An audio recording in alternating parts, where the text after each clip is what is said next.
Do we have the ability to grow our market share? I think absolutely. We're not trying to make something different. We want this to feel like wine, should taste like wine, should smell like wine, should deliver a wine experience. It just gives them so many more occasions to enjoy the beverage. Foremost, you no longer have to be separated because you're driving.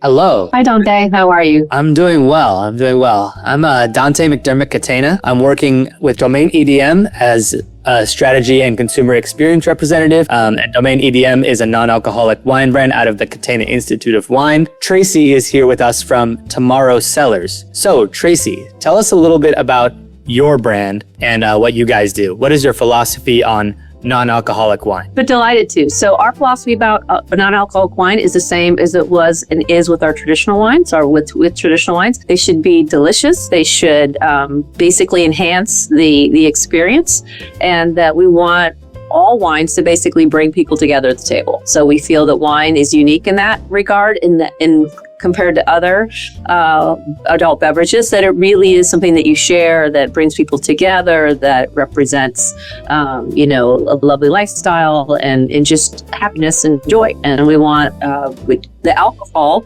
is one component of a traditional wine, but that is not what we believe the component that really sets the stage for enjoyment and inclusivity. So for us, non-alcoholic wine is simply just everything you love about wine, but just without alcohol in that particular glass. I love how you said that. Beautiful. Yes, I would definitely agree. Wine is about a lot more than just the alcohol. It's about bringing people together. It's about socializing. It's about, sharing with your fellow wine lovers and sharing with your fellow lovers of life, I feel like. Exactly. Enhancing a meal, enhancing the day, 100%. So something I've noticed about non-alcoholic wine consumers is high variability of expectation and preferences. Yes. Some people think it's going to be like grape juice. Some people want it to be as close to wine as possible. How do we navigate that when we're making decisions on production when it comes to flavor, textural profile? What do you think of this? Yeah, I can't speak for all producers, but in our case, we wanted this wine tomorrow was really to give wine enthusiasts, people who already like wine and enjoy wine and it's part of their life, an alternative that didn't have alcohol. So, we are taking and building our cues in from traditional wine. So how we package, this, the way we source and make the wines, we are very thoughtful about how we source fruit to make sure that it's going to stand up to dealcoholization well. But again, from our point of view, we're not trying to make something different. We want this to feel like wine, should taste like wine, should smell like wine, should deliver a wine experience. That being said, I think you're absolutely right. The consumer is still sort of figuring out what is out there and what they like and what they don't like. And, I think with traditional wine, there are just so many more choices. And with non-alcoholic wine, there are more and more every day. But I think as consumers build confidence that there are delicious choices out there for them. There are lots of varietal types. There are lots of, optionality, just like they have in traditional wine. They're going to build confidence. And they can find these wines more easily when they kind of understand them. So in our case, again, we're traditional in our mindset in terms of how we're making the wine and what the flavor profiles. But I think with consumers, a lot of that's just going to depend on sort of how they on-ramp into the category and where they're coming from. If they're a traditional wine consumer and enthusiast, they have certain determined expectations of what they want in the bottle. If they're a newer consumer that maybe their first experience with wine is non-alcoholic, they come with a much fresher mindset and might want different things. The flavor profiles might more mirror other beverages that they currently enjoy. So that's kind of how we're thinking about it. And I think that's what we're hearing from consumers based on where they are. Meet them where they are. And if they're already a wine enthusiast and enjoyer, they're going to want those traditional flavors and they're going to want this to feel and taste like wines they're already familiar with.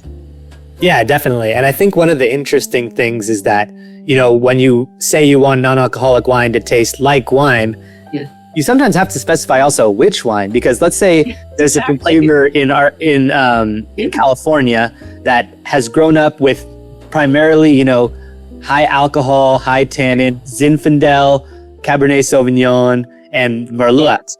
Non-alcoholic wines, there's not a lot of them that are replicating that. But let's say there's someone from, Provence in France who's grown up with these delicate red and white wines and rosés, they're going to have a very different perspective on, how close a non-alcoholic wine gets to a traditional wine. So I think that's also something interesting, is that people's wine preferences and experiences are also directly affecting their perception of non-alcoholic wine. Absolutely. I think you're spot on. It's been an interesting journey for us as we find people who have had non-alcoholic wines in the past tend to taste our wines and be very refreshed and excited because they feel more wine-like to them, we don't really put a lot of juice in them. So they really feel like this more delivers on their experience. For people who have never had a non-alcoholic wine sitting here in California, and we pour them our red, you're right. They immediately think it feels lighter. It's a little more delicate than they're used to with a big 14 or 15%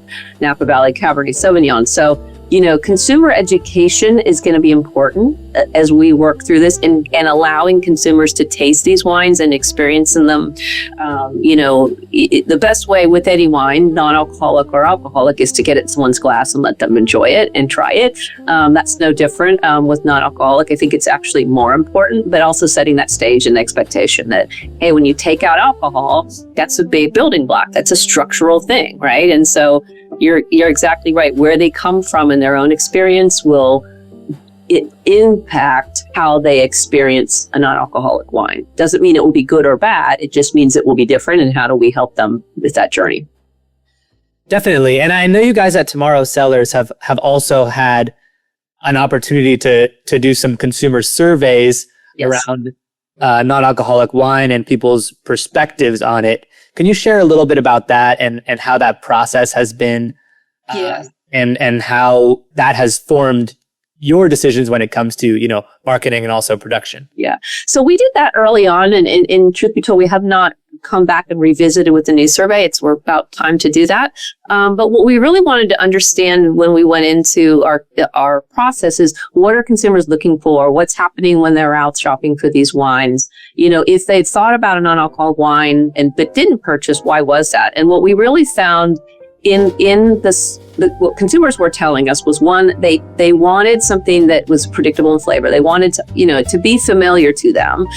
They wanted it to be easy to buy and accessible. So if in many cases, consumers had two challenges. One, that they felt that they didn't know enough about these wines to trust their own judgment and be able to purchase one. They knew what they thought they liked, but they didn't know where to find and how to select a non-alcoholic wine. So, what we learned in the survey was, make sure you give people information to help them have that confidence in the decision. And then the second piece we found, consumers told us, hey, I was ready to buy, but I couldn't find what I wanted, or when I was in the store, it wasn't available. So, it's both how we make the wines, making sure that we make wines that have familiar flavor profiles and are going to feel familiar to the consumer.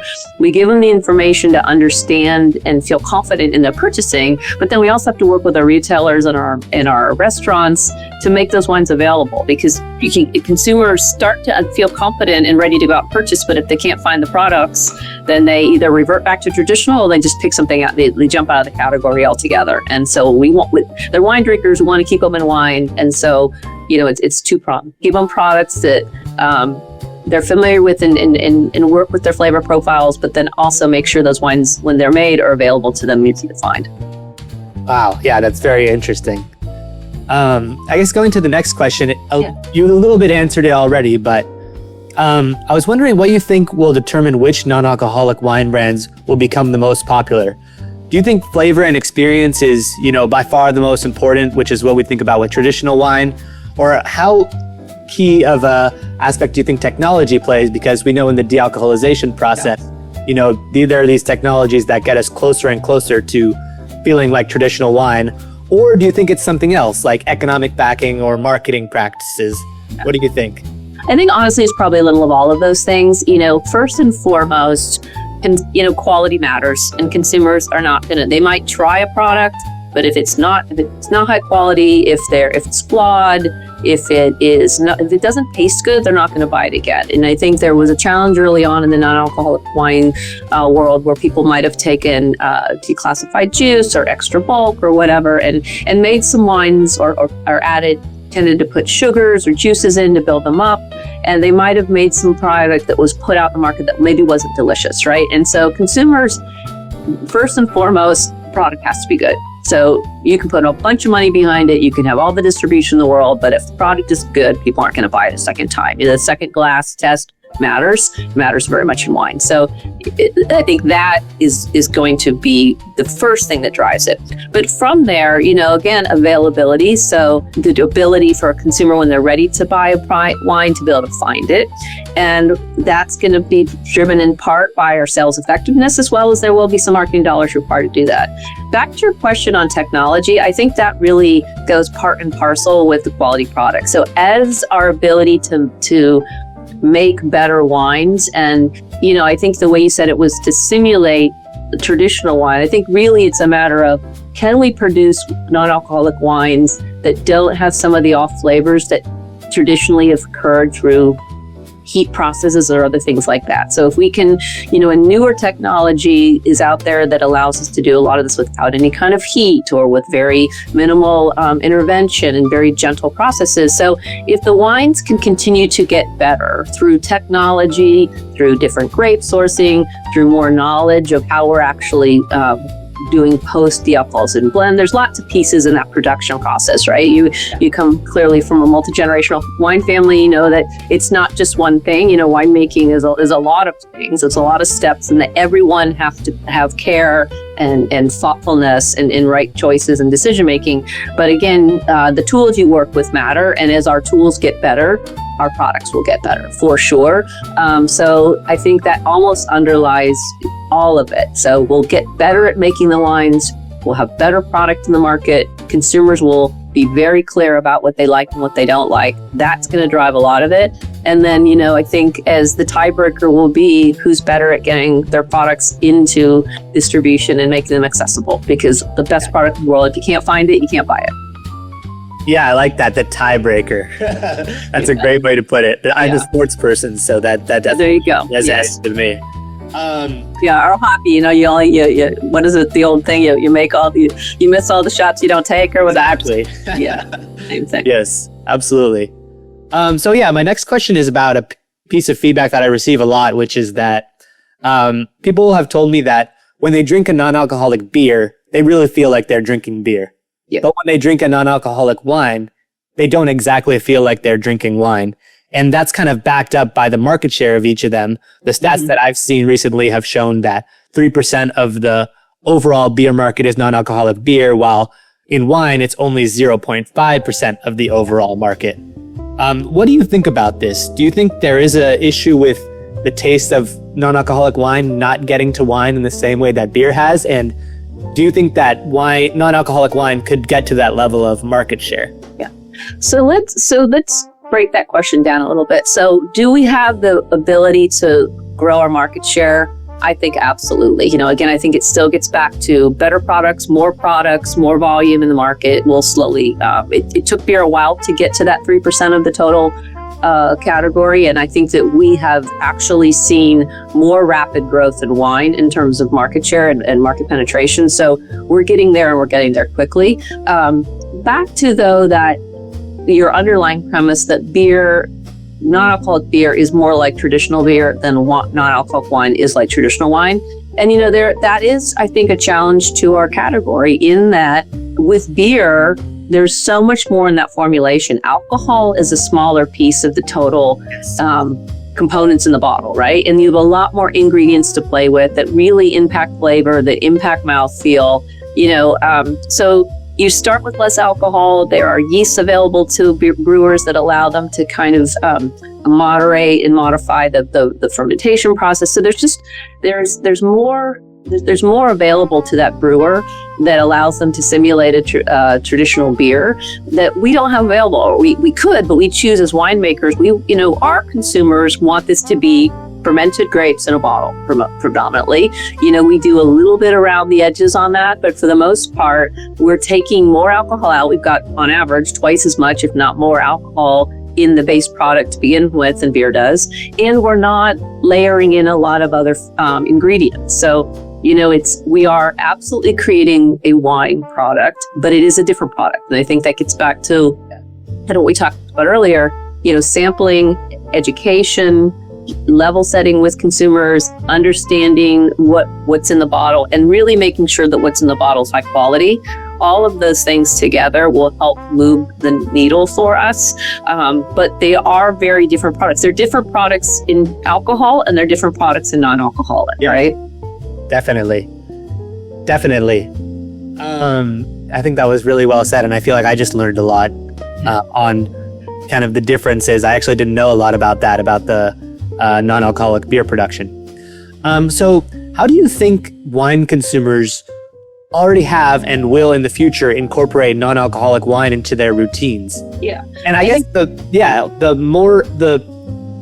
question inside of that, I think, is why do people drink non-alcoholic beer, wine, or mocktails instead of drinking water or soda? Right. Well, I think first and foremost is experience, right? We approach this that wine, as we said at the beginning, wine brings people together. It's an experience. It is a communal beverage, but also so are spirits. So, in a different way. But people come together and share a cocktail. They might come together and have a beer together. And you don't want to be the person sitting at the different table, right? It's like, when I'm in an event and I'm holding a beautiful glass of wine, alcohol or non, there's something about that glass in my hand, walking amongst my peers, having a conversation. And suddenly you give me something different. I walk into a room and everyone is handed a beautiful sparkling stem with bubbles and a celebratory effect. And I'm handed a glass of water. It just feels different, right? And so first and foremost, people want to be part of something, and the reason they want to come together, and they don't want to feel different. They don't want to be othered or feel excluded. It's no different than other aspects of our life, right? We all want to be in this together. And so I think first and foremost, people choose a non-alcoholic beverage because they want this, they want the same experience. They don't want a different experience, right?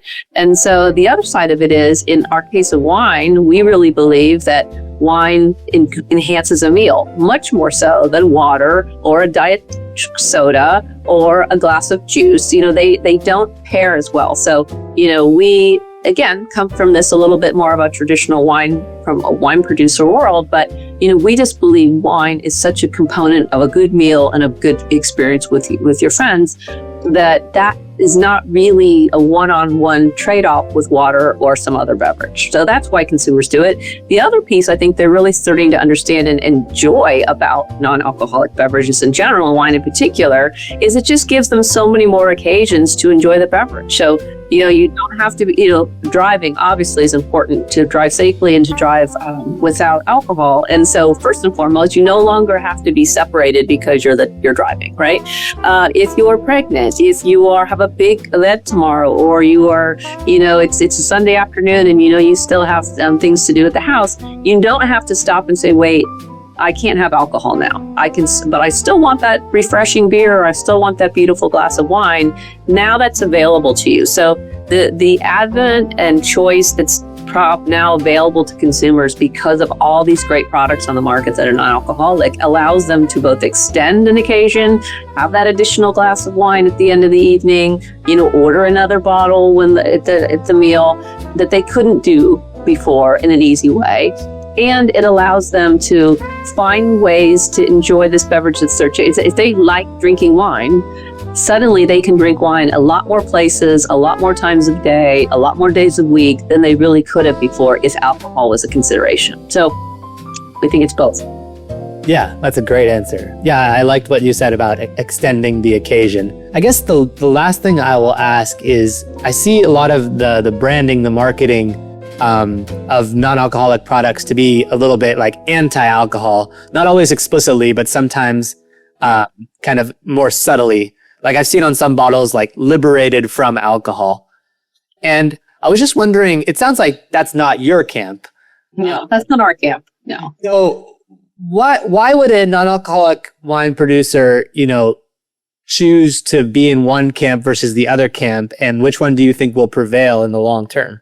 So I can't speak for other producers. I can tell you that we choose inclusivity. I, live in Napa Valley.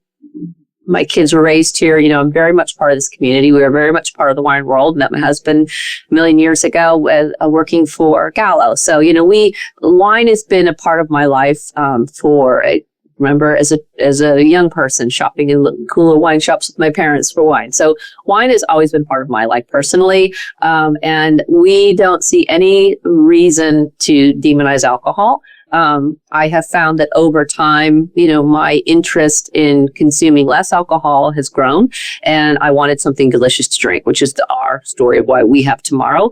But, as I talk to more and more people, again, we understand there's a slice of consumers that are, very focused around completely being non-alcoholic, sober, curious, do not drink. And that is fantastic. And we are happy when they choose our wines as well. But we believe that, there is a place at the table for both traditional wine and non-alcoholic wine.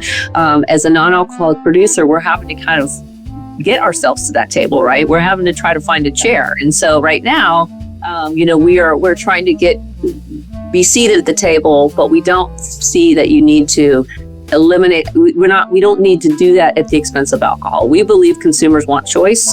We believe that, as we talked about occasions, there's a time when you want a glass of wine without alcohol. We want to serve that need. There are producers out there that only focus around fully sober consumers, and that's great too. But, for us, we believe back to the underlying premise that wine brings people together, and, people want choice of what's in their glass, when it's in their glass, and that's up to the consumer. We're serving a need, but we're not,